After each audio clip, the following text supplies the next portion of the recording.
I'm going to show you how to change the drive belt on the John Deere X320. I took the deck off. You can see my other video on how to take the deck off, but my drive belt failed. When I pressed the pedal down, I wasn't going anywhere. Okay, so it'll come off the back of the fan. So you lift it off the back of the fan, you pull it out of these two pulleys. Once you take this spring off right here, there's a spring you can get to right here that attaches to these two pulleys. So take that spring off, pull it off the top of the fan.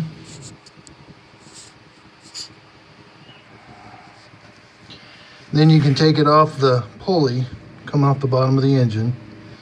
Now this next part's gonna be a little tricky. See how it's gotta come off these. See where I've got the belt right now? It's gotta come around that area, but I think if I turn the wheel, that would cause some clearance.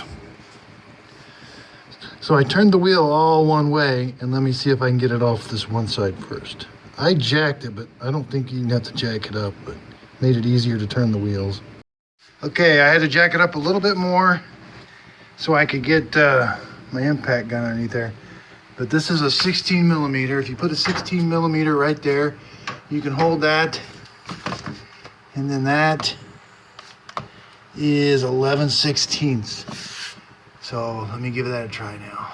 So I turned the wheel back towards me the other way, and that allowed enough clearance to take this off like that. So I think if I do it to both sides, I'll be able to get it off around that area. After closer examination, that's a 15 millimeter. 16 got the job done, but it's actually a 15 millimeter. So as you can see, you got to have the wheel turned all the way in that way so that you can get the wrench on it. 15, and I did check the bottom one's a 17 millimeter, but 11/16's got it just fine. These impact guns make a big difference. So then you can just turn it by hand, turn the wheel all the way the other way. Once I've got it turned, once I got the nut off, then I pull the rod the other way, all the way towards the inside. Then I can just lift it up.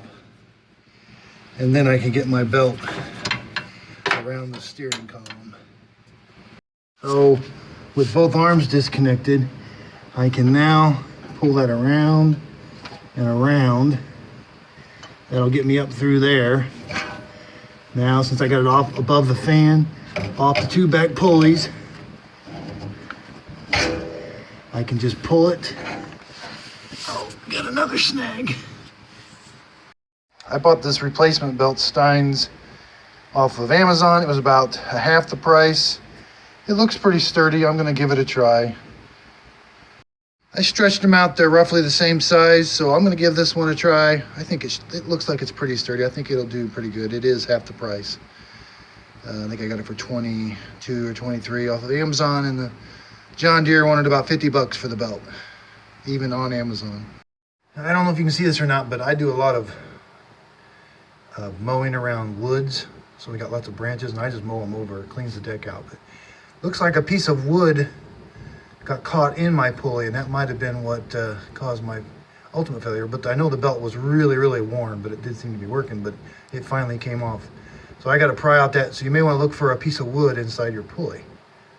I messed up again. You want to get it on over top of the fan first, then work your way forward. Now you want to work your way forward and give yourself plenty of slack, and then work your way to the engine. I'm gonna do the engine part next. Okay, this turned out to be a little more difficult than I thought. Getting it over top of the engine pulley was pretty hard. So you gotta, back here on the fan, you gotta put it over the fan first, but then you gotta let it slide down on the bottom of the fan pulley. Then that gives you more slack up here to get it where you need to on the engine pulley. So now I'm going to work my way back. I got it on the engine pulley. Now let me see if I can get it on the fan pulley. Okay, see how I first put it on the engine pulley, then I had to take it off. It's kind of a three-step process. You put it around the back fan, Then you put it around the engine pulley, but then you've got to let it down off the engine pulley into this area right underneath the pulley. Then that gives you enough slack to go back and put it on the fan pulley, on the drive, on the rear wheels. And it's kind of tricky getting it around the fan pulley.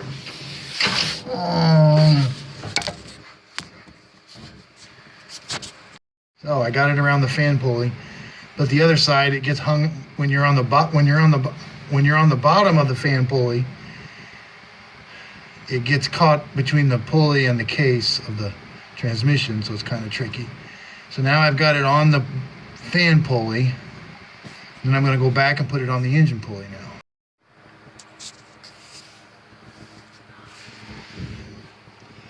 Okay, almost the last thing you're going to do is, see how I got it on the engine pulley? I first had to put it in this part here to get it on the back pulley. Then once I got it on the back pulley, then I could there's just enough room to lift it over to get it on the engine pulley. So it's kind of a 3-step process. Put it over the fan and then under the fan pulley. Then that gets you over. Then you got to go over this and then put it in this area. And then put it on the rear pulley.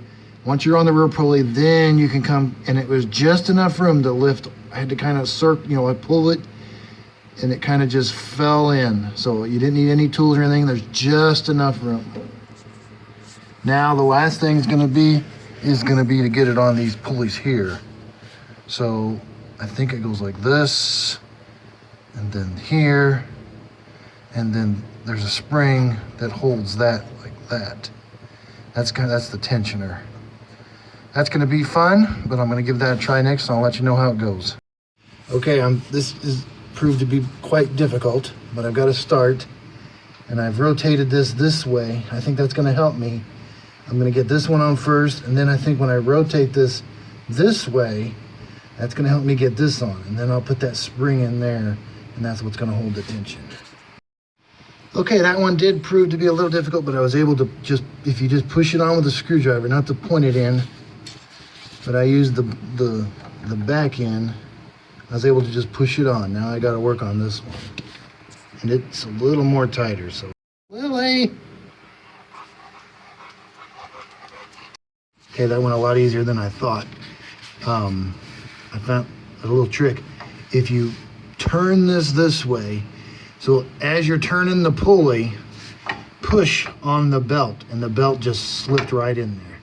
So now I've got it going this way and this way. You can tell because this one's got a groove in it, so that's going to be the groove side of the belt. This one's flat, so it's for the back side of the belt. And now just a matter of turning this. Oh no, yeah, okay, the spring goes up here, I'm sorry. There's a spring that I undid. So you can see there's the spring, and I'm going to try to attach it now. Okay, the last step is the spring. It was quite dangerous underneath the tractor. My son races dirt bikes, so I've got this handy dandy spring puller. But you can see I was trying to do it underneath, and it was just, I was going to pull something into my eye, or I couldn't get enough grip on it. But so I put it on the pulley arm first, then that left it loose, and I grabbed it with this spring puller, for 2-stroke dirt bikes for the muffler. So I don't know, maybe you could wrap some safety wire around it or something, but then I was able to, it's laying down in there kind of deep. You got to go in and reach it, and then just pull it, and then I'm done. Now let's give it a try. Yep, reconnect the arms, and then I'm going to fire it up and give it a try. I do recommend jacking it up. I didn't think I was going to need to at first, but it did give me a little more play, and plus the wheels were able to turn a lot easier. I would recommend putting some supports underneath there. I didn't do that in case the jack would come down, but put something up there to keep you safe. Maybe those jacks that jack the mowers up. I haven't bought one of those yet, but you still got to be able to turn these front tires so you can get these in and out of the way. but because they got to go right back on here. So I used a screwdriver, 15 and a 16 millimeter impact gun worked real well. And that was about it. It's challenging. There's just enough room to do it. I think I showed you just a couple tricks that might help you. The biggest order is just the order you put it on and taking these steering arms off, and that should help.